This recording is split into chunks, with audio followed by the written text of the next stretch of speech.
The amount of noise about AI products in the ecosystem is quite high. And I suspect a lot of investors aren't really doing their diligence because when you look under the hood, things are not pretty, even for a lot of the companies that are growing very quickly. I'm usually big on startups trying to create unique interactions because when you're creating a unique interaction, it's very, very hard for someone to actually bolt onto their product. Roblox, probably the most impressive network effect company that I can think of. How do you build a company like this? The answer is accidentally. What are you going to hear at that stage from VCs? The, What are you the going to average big European VC would respond with, no, the market is not big enough. No, you can never make money. No, I don't invest in consumer. It's almost like the world is telling F you to consumer companies, Oh yeah, right? for sure. Like, For sure. For any network, the idea is as you get more users, the network gets more useful. I forget who did ran this study, but it was something about a seed stage B2B SaaS company was much more likely to get to Series B. yeah, But once you got to Series B, a consumer company was far more likely to IPO right. than a B2B SaaS company. And this is uniformly true across regions. Probably about 20 to 25% of the founders that I've spoken to across Europe within sort of my niche tend to be Indian diaspora. And if I look at the UK in particular, it's probably more like 33%. Yeah. So like the Yeah. number, the numbers are quite large.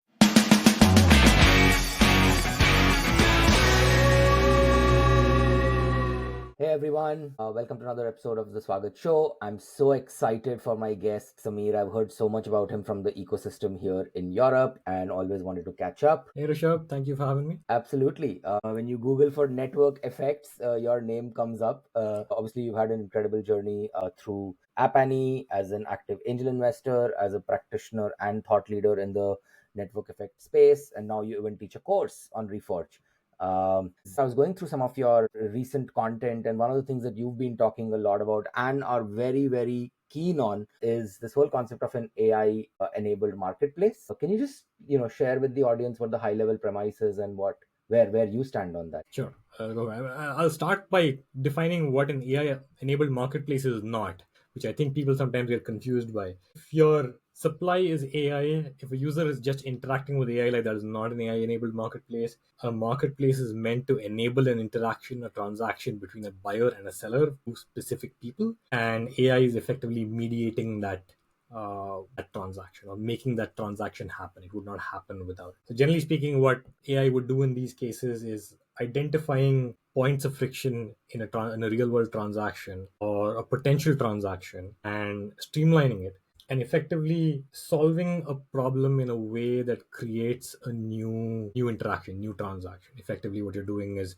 looking at an overlooked problem, something that hadn't been solved previously. It's a little hazy right now because we haven't seen too many of them in reality. I'm working on getting a couple of them to the real world, but it's still early days. Under every post you have two call to actions, right? One is if you're working on something in this, reach out to you, and the other is to go do your course. Are you seeing a lot of folks reaching out with new ideas around AI marketplaces? I'll put it, there's lots and lots of noise around AI products or things that look like AI marketplaces. But so I am getting an awful lot of inbound from there, but in terms of the percentage of those that are likely meaningful companies, that's fairly low. The amount of noise about AI products in the ecosystem is quite high. And I suspect a lot of investors aren't really doing their diligence in backing some of these companies. Because when you look under the hood, things are not pretty, even for a lot of the companies that are growing very quickly. There's a couple of companies that I think are at least building around the right concepts and ideas. And I'm working with a couple of those, but it's still very, very early days. I wouldn't even get to the point where I say that, okay, these guys have early metrics of workable MVPs. Like I very rarely invest in sort of idea stage companies, but in this scenario, I might do like one every couple of years. So in this case, I ended up backing one to be able to work with them to figure out kind of how this works really. But right now, there's not a whole lot of proof points to be completely honest. And this is has, right? Yes, Has is one of those companies. It's essentially a social network and e-commerce marketplace built on the graph of what your friends own. So it makes a feed of everything you own, at least stuff that's interesting, that's not like a hammer and nails, and connects you to your friends and what they own, and allows you to interact with that, make fun of it, like stock it, and also over time allow you to bid on what your friends own without them having to actually list it for sale and stuff like that. Very And cool. so AI is doing a lot of the legwork in actually making that happen. And so your premise here is that something like this wouldn't have existed without something like AI. Correct. Correct. Because you could pull email receipts without AI, yes. But Yeah. would you be able to figure out what's interesting and what's not? Like you bought cat food for your cat last week. Like that's not interesting to my friends. And if you actually look down to it, your most frequent purchases tend to be fairly banal things that wouldn't interest anyone. It's the slightly less frequent purchases that would interest more people. Hey, you got a jacket, you got a new pair of jeans, you got a new phone, stuff like that, right? So you might make one of those purchases like every month or every other month, but you would actually have to have an intelligent system filter out what is interesting and what is not interesting. And that is sort of a non-trivial task. And I think that only became realistic, I'd say, in the last 12 months or so. And this is not something that a company like Vinted or somebody would be killing themselves over, because Has is still trying to figure out whether this is a I mean, thing that's or one. not. One of the big advantages that every startup has early on is uncertainty risk, right? Because you don't know if it's going to work. But second, also, if you look at the way the Vinted interaction works, the moment when I go to Vinted, I know everything in there is for sale, and I Yeah, know that these people they have ratings, they have reviews. So there's that trust building component. Creating a list of things that people own is fairly adjacent to that. So it kind of doesn't really fit on the interface. It's like trying to squeeze in a calendar in Instagram. That's not really going to work, right? And so I'm usually big on startups trying to create unique interactions, because when you're creating a unique interaction, it's very, very hard for someone to actually bolt onto their product, because it just becomes very janky. And even if it's there, people might not use it. It has to be able to fit seamlessly into the experience for it to draw any sort of engagement. got it. Swiftly moving on to your experiences, you've obviously been speaking a lot about network effects for a while now. What have been some of the most sort of transformative and impactful experiences for you personally that got you to sort of, dig down this rabbit hole? It's hard to point to any one thing. It was, truth be told, a fairly gradual, accidental journey. Like many years ago when I was in India, I was working for an incubation firm attached to a family office. It was literally one of the sons of the family trying to build India's rocket internet. That was literally my first introduction to the startup world. This was 2012, 2013. None of us knew what venture capital was. We were like, we're building companies, and there's these German guys who seem to be doing it well, so let's try and do that. And that's around the time when I got my first smartphone. And it was kind of a whole new world open to me. Like, what the? I have a computer in my pocket now. And so I started reading some stuff about it online and agreed with some, disagreed with a lot. Started writing a blog about how mobile ecosystems worked in my view, how I think of app businesses being built on them, how I thought about the operating system wars between Android, iOS, and back then BlackBerry and Windows Phone. And App Annie, which had just then raised a Series A, they found some of my work and they reached out to me like, "Hey, we just raised a Series A. We're putting together a team. Would you want to come join us?" And back then, the company was HQ'd in China, and they were just now opening an office in San Francisco, where they eventually moved their HQ. And they're like, "We'll have to move you to China for a year, and then we'll think about if it's possible to move you to the US." I'm like, and I just gotten married. I'm like, I didn't get the sense that my family wanted to move to China. So like, thank you, but let's stay in touch and let's talk about it when I can work in a location that everyone is sort of more on board with. And so about a year down the line, they opened an office in London. They're like, "Hey, we've got London. The visa system is a whole lot easier there compared to the US. Would you want to join?" I'm like, "Yeah, London works." So I ended up joining there. And while I was writing my blog on mobile operating systems, turns out operating systems had network effects. So I accidentally started learning a lot about network effects there and trying to apply it to the applications being built on top of them. Right? Initially, it was gaming, no network effects there. Moved on to Uber, started to see more network effects. Facebook, more network effects. And then at App Annie, at one point, pretty much every major consumer tech company was an App Annie customer. Facebook, Uber, Snapchat, uh, Google, Microsoft, everyone, all of them. Ended up working with a healthy subset of those companies, and turned out the most interesting companies I ended up working with had network effects, and the other ones were struggling against other companies that had network effects, and so got deeper into this topic. And my role at App Annie was effectively some form of head of consulting, where I would be working with prospects and customers and telling them what they actually should be doing with data. Right. So essentially, it's build this, don't build that. Like, launch there, don't launch there. And so it was a lot of product and competitive data. And again, ended up learning a lot more about network effects, digging into it there. Once I got through 5 years at App Annie, I left and I kind of knew I wanted to go back to investing. I really liked that dynamism that investing brought. But I also knew that I wanted to focus on network effects. It seemed like any interesting company, especially broadly in the consumer realm, was predominantly in some way, shape, or form influenced by network effects. And unfortunately, at that time, when I had transitioned out of App Annie, I actually didn't know anyone in venture. So I was like, I don't know what to do now. So let me start writing again, start a new blog. I wrote one essay about network effects, pandemic hit, effectively had a year to myself, kept writing about everything I had figured out and learned. And while doing that, Atomico, this one firm I sort of knew adjacently because of my, they were a customer at App Annie. They reached out and they were like, hey, we love what you've been writing.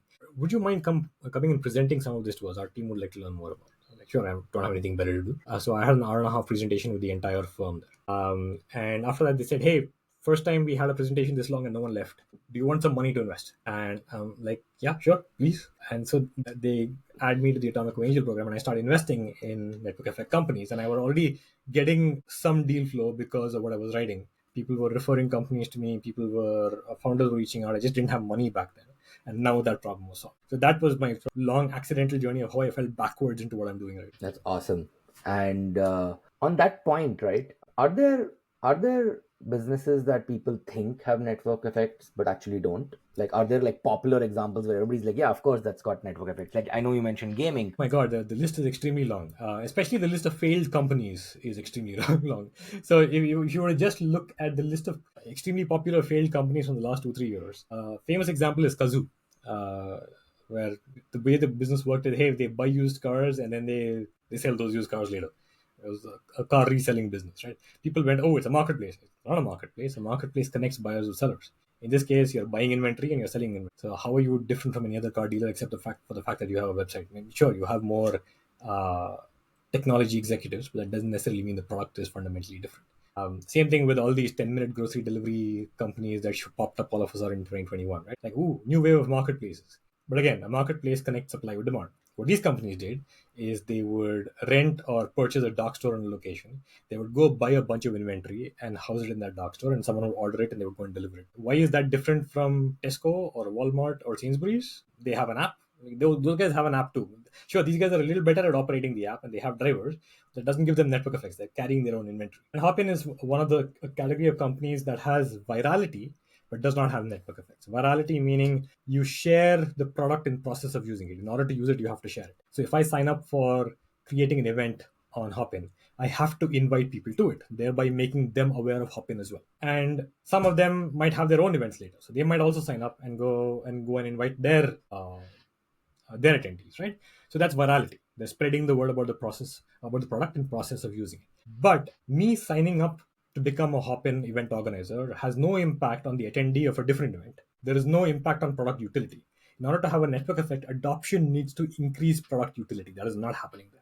And frankly, even Zoom, while it is a successful company, is not a network effects company like people think. It is a purely viral product. I mean, using that logic, would you say Uber has network effects? Because as more users come in, I mean, it's not like the supply is automatically increasing, right? The company has to aggressively go and increase the supply of Sure. drivers and stuff. Like, And would you so say Uber has network effects? it does. I mean, I would say it has the weakest type of network effects, and I'll go into that in a second. But effectively, the idea is as a driver signs up, it increases the utility of the product for a user because wait times go down. And likewise, as a rider signs up, it increases the utility for a driver because it increases the odds that they get a fare. So there is a direct relationship they're creating between the two sides of the marketplace. Now, the problem for Uber is that both sides need to be in the same location. And I, as a user, don't care whether driver A or driver B picks me up. It just needs to be a driver. So you only need so much supply and demand before kind of wait times kind of in every location flatten out or get beyond 4 to 5 minutes, beyond which people don't care.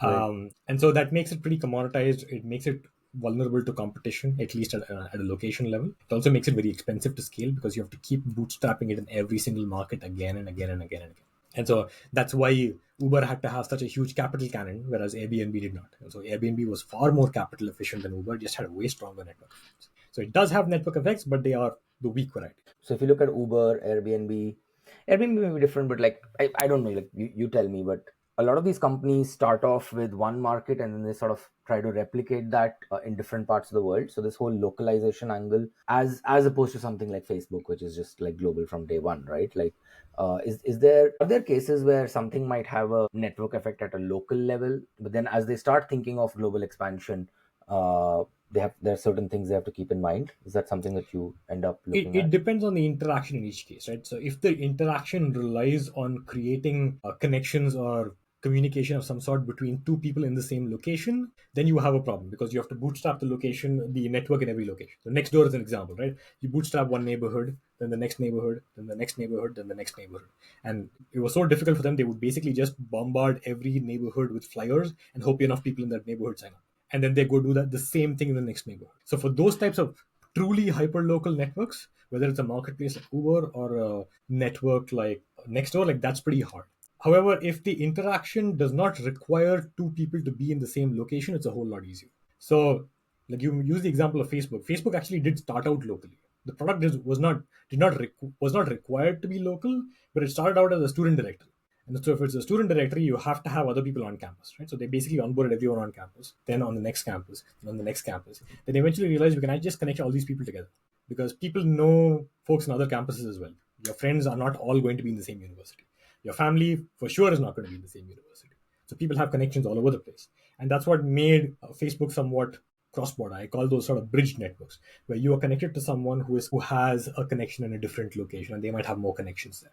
And so there are these overlaps in the network that make it very, very easy to scale. Snapchat essentially works the same way. Whereas if the network is completely sort of, there's a bubble in one location that cannot really transact or interact with someone anywhere else, that's when you have the scalability issue where you go right here, then there, then there. So other than these sort of Mag 7 or Fang or these large companies, what are the other companies whose network effects has impressed you the most? Just made you go like, wow, that's Well, incredible. I will start out by saying that all FANG companies don't have network effects. Netflix famously does not because they basically make their own content because there were a handful of licensors that had an awful lot of content. And if there's not enough fragmentation, you can't have a network effect. So Netflix is one of those companies that is an economies of scale company that looks like a network, but it's not. Snapchat is one for sure. That's an obvious one. But I think a less obvious one is Roblox. Probably the most impressive network effect company that I can think of. It's actually the final case study in my course because it has so many different types of network effects. And once you figure out how these things work, you're sitting and unpacking these like four different types of network effects it has, four different interactions.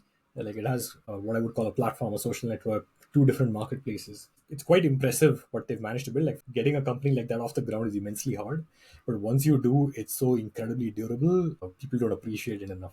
I think people don't get it because it's typically the user base is sub 15, and so it's very under the radar uh, in the tech world. But like once you actually take a look at that product, like that is some impressive stuff. What's impressed you about it? It basically has four different network effects, like I said, right? So it was built on this idea that kids can create games for other kids. So first, that's a platform like an iOS or Android where developers are building stuff for users, right? Except that in this case, the users and developers are the same people. And so they created the tool set to enable slightly techier than average kid to be able to create these games and experiences for other kids. And these aren't found anywhere else. So it's not like you can play a Roblox game on Xbox or PlayStation. No, you have to come onto Roblox. Even if you have an Xbox, you download Roblox and then you play an experience within Roblox. So it's very, very defensible.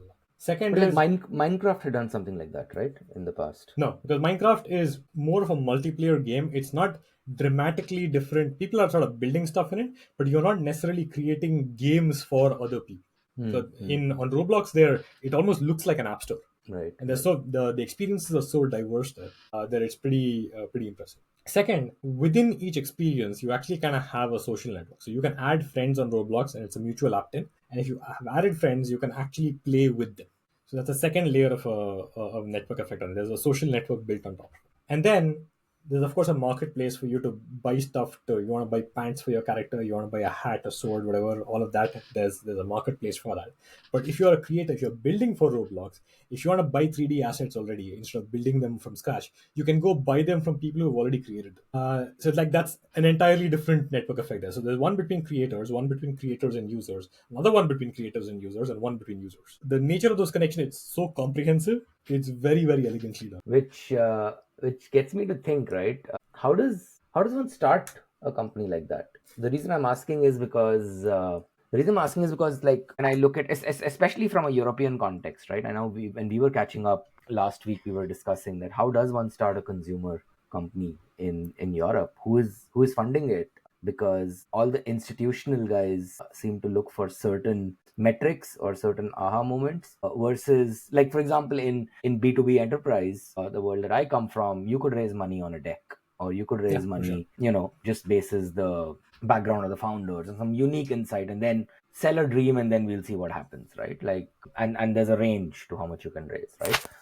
What How do you see consumer tech companies starting out first, and then we'll cover the, well, who's actually funding them? I'll start by answering the question, how do you build a company like this? And the answer to this is the same irrespective of where it is in the world. The answer is accidentally, which is you face some sort of problem in your everyday life and that resonated strongly with you. And you went about building a product to solve your problem. And then you found that other people like that as well. And then you found that, wait, actually this can be pretty big. And that's when you go, right, I probably need to raise funding for this. Like that's usually the ideal trajectory of sort of most consumer applications, whether they're based in the Bay Area or Europe or sort of anywhere else. When you say problem here, it doesn't necessarily mean the way we think about problems in B2B, where it's a company's problem. Like, was it Chris Dixon who said that, the next era of the big companies will look like Starts out toys looking like at a the toy, beginning? yes. And so, like, typically those are not necessarily problems as in the hair on fire kind of a problem, Well, right? It so could just here I have a bit of a disagreement with Chris Dixon. yeah. So it starts out looking like a toy to people who are not using it. If you Okay. look at any consumer social product historically, it was generally solving a problem for the earliest users in some way, shape, or form. Now you might think that problem was frivolous, but to people using it, the problem was pretty severe. Facebook, for example, the original Facebook started out as a student directory. Basically, it solved the problem of, I want to know who else is on campus. That girl I saw the other day, what's her name? Yeah. That's a pretty big problem for an 18-year-old. Yeah. Like, it's not a problem for a 40-year-old, but it's a big problem for an 18-year-old. Snapchat. The earliest use case was kids passing notes to each other in class without getting caught. Again, pretty big problem for a 14-year-old. Yeah. If you look at YouTube, the earliest use case was musicians had MySpace pages and they didn't have a way of embedding their music videos in there. YouTube was that solution. So it solved the problem. The earliest days, you're always solving a problem for someone.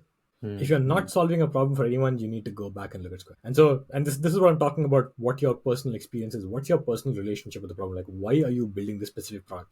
Do you think it is a topical company that you want to build and you want to make money? Best of luck building a consumer product, to be honest. I mean, what was the problem that Twitter was solving when it started? In fact, What was it? if you read the book about Twitter, Twitter was created almost accidentally. Yeah, yeah, of Twitter course. was built to solve a.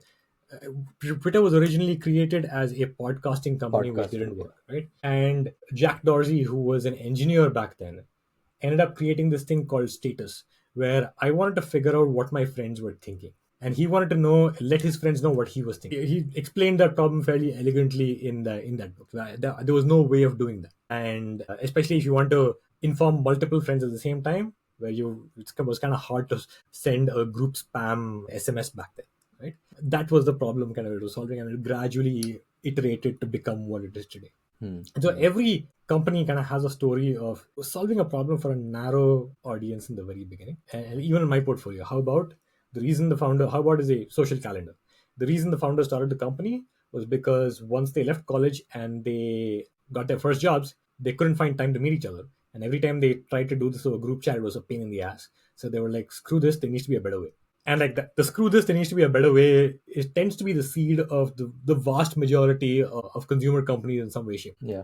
I remember I when I won't say met Neil. everyone, but majority. When I met Neil for the first time, he was like, every group has this thing called the CFO. I was like, what's CFO? He's like, the chief friend officer. Think about it. Your friend circle has this as well. And they're the ones keeping the whole thing together.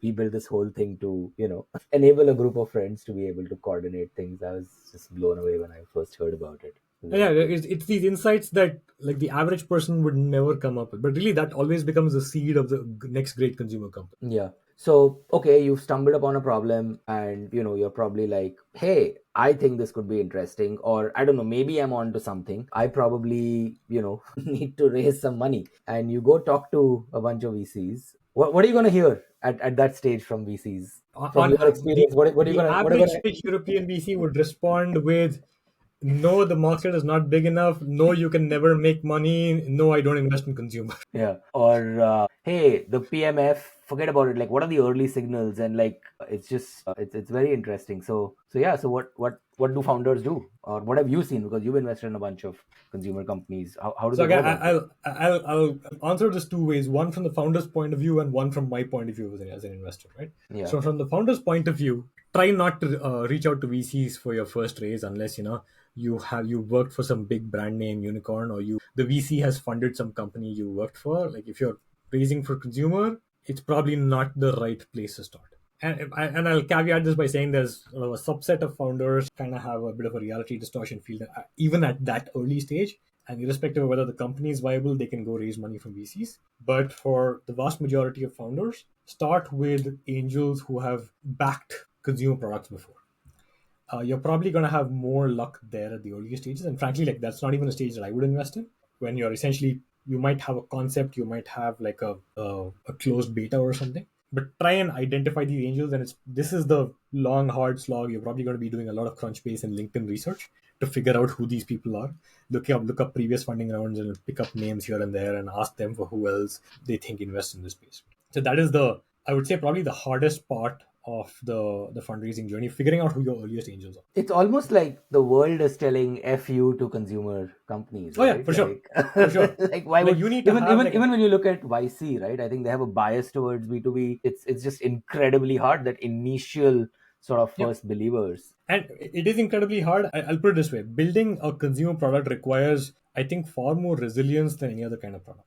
So it's really a first test of resilience. And yes, it's going to be hard. Yes, I empathize with the founders there, but it's sort of the trial by fire you have to go through. And then the next stage is right. You've been able to scrape together a little bit of money. You've been able to create an initial product. You've got what I call an initial sample size of user. So for a consumer social network, that could be like a meaningful sample size would be like 1,000 weekly active users. Consumer marketplace, it's 50 monthly transactions. You're at that stage where the underlying metrics start to make sense. And that's where an investor like me is most interested. Like, I'm not saying I would never invest in the previous stage. I have, but those are rare for me. And the reason for that is when you're investing in a network of any sort, you're investing in behavior, because what you have built is not the product. What you have built is a shell. That's it. The code doesn't matter. Your technical jobs don't matter. What matters is user behavior on the product, because that is what other people are engaging with. If you've built a great social network code base and there's three users going and staring at an empty page each day and going back, you don't have a product. If you have 1,000 people posting on there interacting with each other, then you have a product. And so what I'm trying to evaluate as an investor is the behavior. That's at the stage where you actually have a real meaningful product. And so at that stage, what I'm trying to evaluate is not growth. Growth does not move the needle. Revenue is meaningless, does not move the needle. Things like market sizing, I am actively antagonistic against. I call market sizing astrology for VCs. The only thing that matters to me is engagement, retention, or liquidity metrics. Effectively, what I'm trying to figure out is, does this interaction work? For any network, the idea is as you get more users, the network gets more useful. And so people should behave in a way that it is more useful, right? And so what is the metric that would tell you if people are getting more utility for this product? So let's say you're looking at Snapchat in its early days, right? What are Snapchats used for? Sending people disappearing photos and messages. And so what would you look at? The number of photos or messages sent per user per day, because that was a daily use. Is that going up as adoption increases? Like that's telling you there is a network component here. As adoption is increasing, density is increasing, people seem to be using it more. There's something there. If you see the other behavior, your growth's going up, number of active users, number of messages sent per user per day is going down. Like, what's the takeaway there? Whatever, you might be quote unquote growing in a literal sense, but in no meaningful sense is the product working. People aren't interacting with each other, therefore the product is not being used the way it should be used. And so that's really what I'm trying to look for. Like, I gave you one example, but depending on each product and each interaction, the specific metric tends to be different.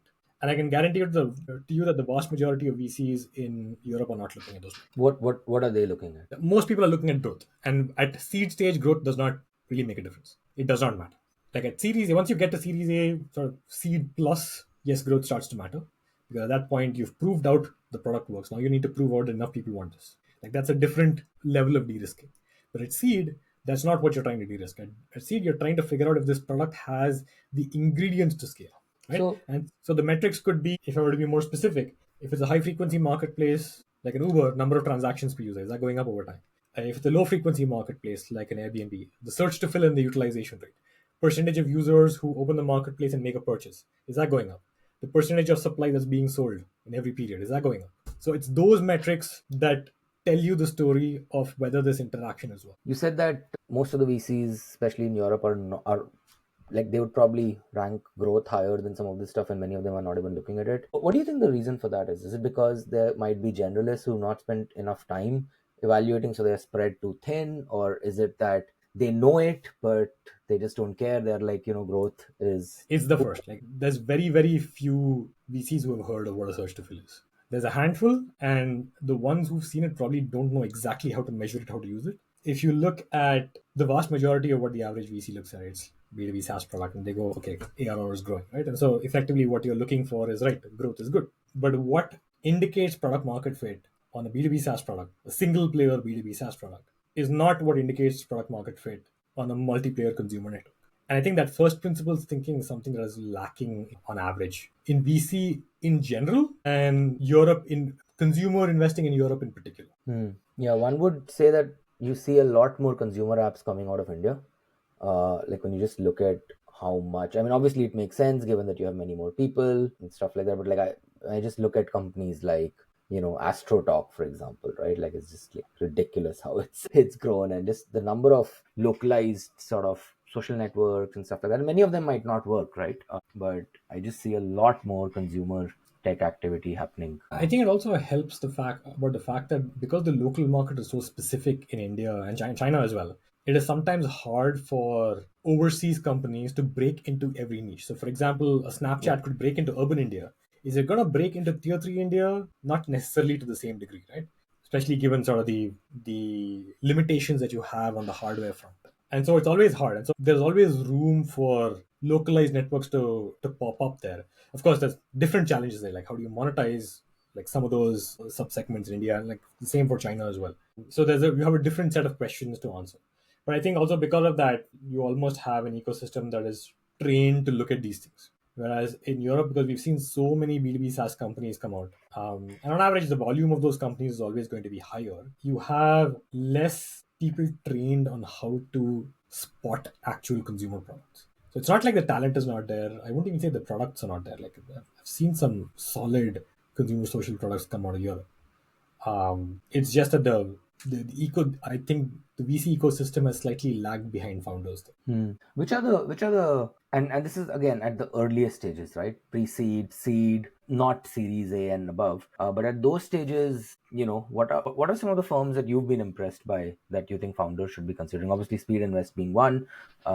You guys look at consumer tech quite a bit, but like other than that, like are there any other firms that you think are, hey, that's interesting? They'd probably get it, or at least give it an So honest shot. I'll split it two ways between, you might say, specialist firms and then more sort of generalist firms. On the specialist side, at least at the earlier stages, seed and to some extent pre-seed, creator ventures is someone that comes to mind. They do a lot of consumer investing, Yeah. consumer investing there. In some cases, they go super super early as well. I think they had an So entire thesis on WhatsApp and stuff like. exactly, yeah. So like they're Yeah. actively looking at this space, right? And so they're one of the few folks that I can actually have a conversation with about this. There's Hugo Amsalem in Paris, who's created a fund called, I think, Intuition Capital, who's specifically investing in consumer companies. So he's another one. His is a smaller fund. There's Sarah Drinkwater, who's doing Common Magic. Her theme is community-led products, and so there's a healthy overlap there with consumer as well. And so both sort of Sarah and Hugo are solo GPs, whereas Creative Ventures is a slightly larger 30 million fund with Sasha and his cousin Caspar, who actually was a big YouTube influencer, right? And so they kind of have a good thesis there. Uh, Other YouTube outfits are sort of spinning out their own funds as well, broadly speaking. There's Angel Invest Ventures Berlin. in Germany. Yeah. Jack, I think, ends up doing a lot of consumer deals. Kima Ventures in Paris. I think on average, most French VCs will look at more consumer companies, but I've always found France to be able to have a black box where there's a lot more interaction within the ecosystem than with other ecosystems. We're trying to break into that a little bit. Like we just invested in a French company, and we're really impressed by the company. And so we're hoping to make inroads in Paris a bit more. On the more generalist side, Concept Ventures in London, they back the earlier stage of companies. Like they've done sort of a handful of consumer companies here and there. Like I wouldn't say that consumer is core in their thesis, but they're certainly open to it. Yeah, there's probably a few names I'm forgetting. The Supernode Global. That is a media-focused investment firm as well. So they're another one that look at the same spaces I do. There's True Global, which is Yeah. also consumer-focused. Yeah. Joe there as well is quite strong. I think Love Ventures has a consumer focus as well. So usually it's funds on average that tend to have smaller check sizes. I've noticed like 500K and below. I've seen very, very few that do a million plus. SpeedInvest and I think maybe Concept Ventures might be the only ones. One fund I really like in Europe is Point Nine Capital, but I don't think they're consumer investors per se. Like The they're more B2B SaaS marketplaces. and Prosumer, yeah. yeah. Like Yeah. there's slight overlap in terms of prosumer, but it's not really consumer. That's interesting. Yeah, I think the moment it includes like physical goods marketplaces and D2C and stuff like that pool expands because there's like a touch Yeah. and feel to it. But the moment it's like pure play software and app or things like that is when people start, and I've noticed this as well when I talk to investors. They're like, yeah, and the analysis would be very thoughtful, but I'm like, yeah, how will a startup even get started? Which is, and I found that dynamic really funny to be honest, because D2C is a difficult fit with venture to be honest. Like it is Mhm. hard to fit into venture timescales.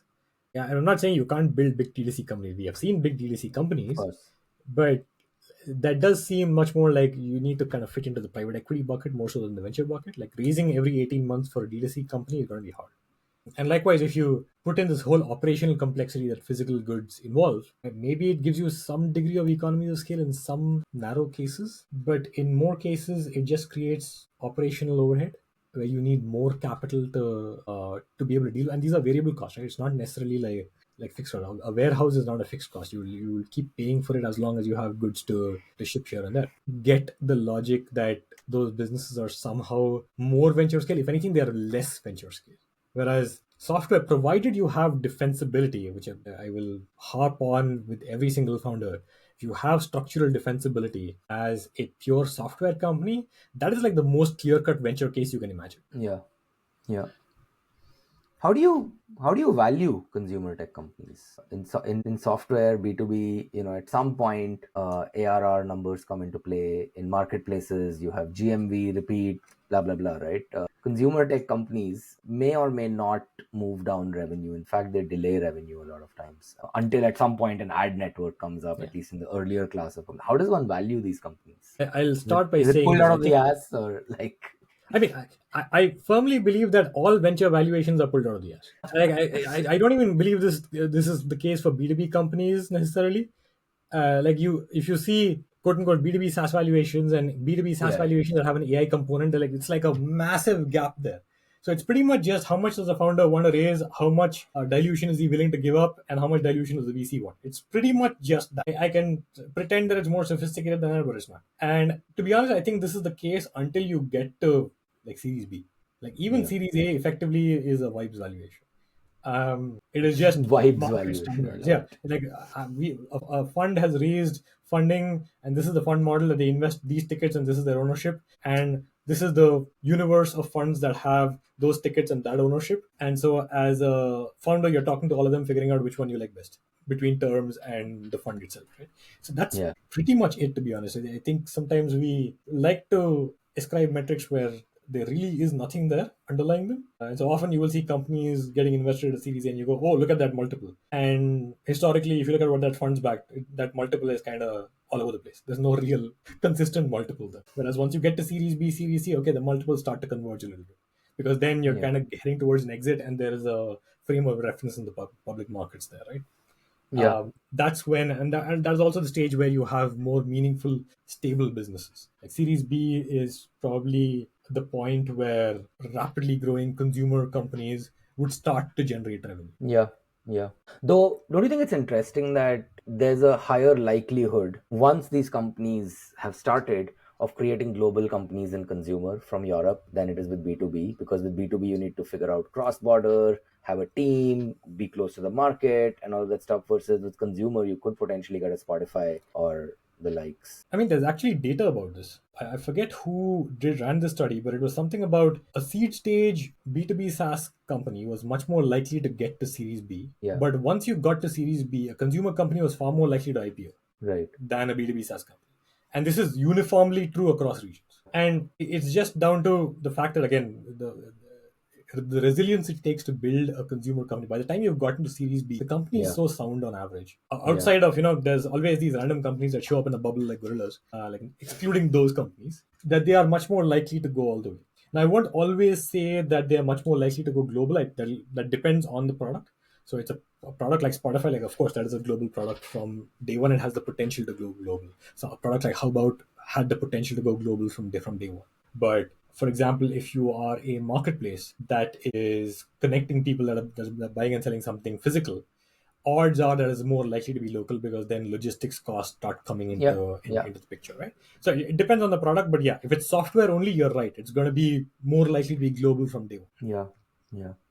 So you came to UK about, you said 8 years ago, 10 years ago. When was it? In 2014, so 10 years ago. 10 years. It's been a decade.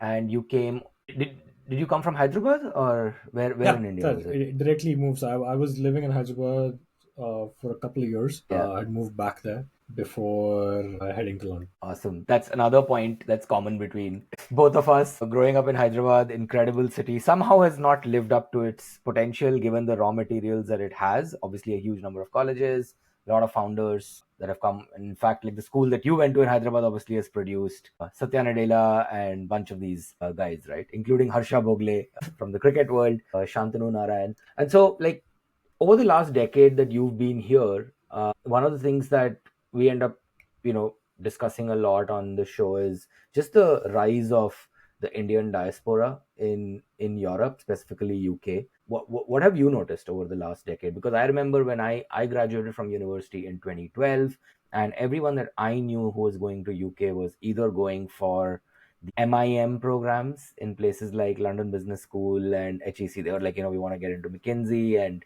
this is the fast track way without doing an MBA.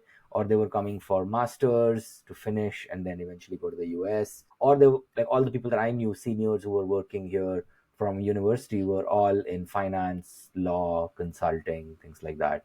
Things seem to have changed quite a bit over the last decade, right? Like, what are your thoughts on that, or what have It your observations been? it was surprising to me. So when I came to London for the first time, like I knew there was a healthy Indian population here, a healthy DC population, and like in my head, I was thinking, that's going to be Indian restaurants. Like, yeah, there's lots of Indian food, and there's lots of Indians, and therefore there's lots of Indian food.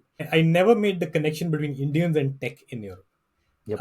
And frankly, I don't think I made that connection until I actually broke into VC. And my first real introduction to this was like our mutual friend and probably mutual friend of every DC in London, Dipali. Dipali. So she wanted to create a WhatsApp group of Desi tech folks, the Desi tech mafia, right? Yep. So it was Chirag, it was her, and I was one of the inaugural members who didn't do anything except sat back and noticed. And And Akash, I think. Yeah. yeah, Akash as well, sorry. They put that group together. Initially, it was 10, 20 people, got to 80, or like, yeah, we'll get to 100 or so.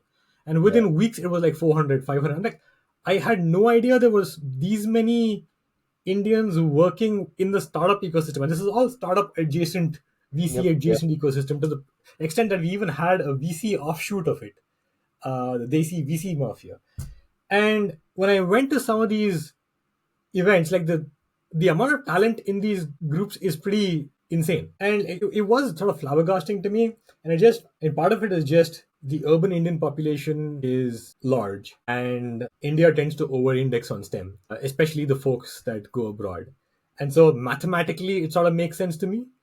And But then the moment you relax the immigration norms even a little bit, word gets around, and where else will talent come from? yeah, If you want to exactly. hire, Post like, Brexit, like where are you going to find your developers, right? post Brexit, post Russia, where are you gonna find 200 engineers that Spotify wants to hire, or that Miro wants to hire? But it's been very interesting to sort of see the rise. Do you come across a lot of Indian founders or Indian origin founders as you're evaluating companies at I'd say either? a healthy number for sure. I'd say both Indian and second generation Indian. And there's lots and lots of high quality people, even in sort of very narrow world of consumer European investing. And it's almost like you can find a network within any niche Yeah. that fits into sort of desi tech in some way, shape, or Yeah. What about founders? Are you seeing a lot of founders? I see a form. lot. I think the thesis that I have is that there's already a bunch of them. I was seeing, I think there were 7 unicorns started by Indian or Indian origin folks in Europe. If you expand that to the subcontinent, that number is probably 2x that, because there's obviously a huge Pakistani, Bangladeshi diaspora here as well. But there's, when I just look at the bench of future founders, right? Like all these people who are working at Meta, all of these people who are working at Spotify, the e-commerce guys sitting in Berlin, and you marry that with, you're going to get permanent residency in 3 to 5 years max. And so for most of them who've been here for 2 or 3 years, in the next 12 to 24 months, they're going to be free of the shackles of immigration. It just feels like it's there's just a huge bench Yeah. of founders waiting Like waiting for to happen. me, like if I had to give you a rough estimate, probably about 20 to 25% of the founders that I've spoken to across Europe within sort of my niche tend to be Indian diaspora. And if I look at the UK in particular, it's probably more like 33%. Yeah. So like Yeah. the numbers are quite large. Yeah. And somehow that's not reflected in the VC landscape, right? Like when you sort of look at all the major funds, it's not, I think it's a journey, because we are seeing a lot of people now join at different levels. And I think a decade from now, it's the, like how it's happened in the US, Yeah. right? I think it's very interesting to see how it's going to evolve. I kind of look at that as the mix in VC is always going to be a lagging indicator, and the mix of founders is always going to be a leading indicator. Simply Yeah. because founders will move fast, right? You want to build a company, you go out and do that. With VC, you're kind of married to Yeah. the Somebody has fundraising to move timeline. out at the top for It's you not to just come that. in, and It's almost a like new firm has to come up. when And yeah, you raise a fund, you have certain partners allocated to it, and usually those correct, partners have made a commitment to that fund. correct. So even the moving out process can take a while, Yeah, and so yeah, the process of creating space takes a while. The process of bringing someone in takes a while, and eventually, as these founders grow up, the bench is going to be pretty strong, and gradually they'll move. So I definitely see a strong bench in the VC world there, and I foresee there will be some mix shifting over the next 5 years or so. yeah, yeah. Uh, Thoughts on UK? Is it the dying country that everyone is saying it is? Are you bullish? Do you plan to stick around? Man, I at least I certainly plan to stick around. Like I hesitate on making macro predictions because I think that is more complex with more sort of moving parts than I can probably reliably predict.